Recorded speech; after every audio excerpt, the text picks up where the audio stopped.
एक दिवस शिवरात्रीची महापूजा एका जंगलामध्ये चालू असताना त्या जंगलातल्या महापूजेची तयारी चालू होती। त्या पूजेमध्ये बसलेले आहेत मोठमोठे ब्राह्मण विद्वान आणि यानं 2 दिवस भटकून भटकून कुठंच काही खाला भेटलं नाही म्हणून त्या मंदिराच्या शेजारी येऊन लपून बसला।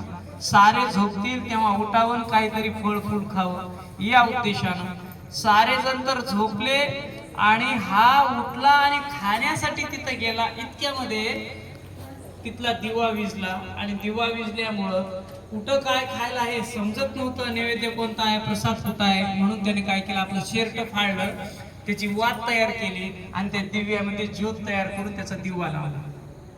लक्षात घ्या, एवढा प्रकाश दक्ष पडला भगवान श्री महादेवाच्या मंदिरामध्ये आणि तो प्रकाश पडल्यामुळं भगवान शंकर अतिशय प्रसन्न झाले।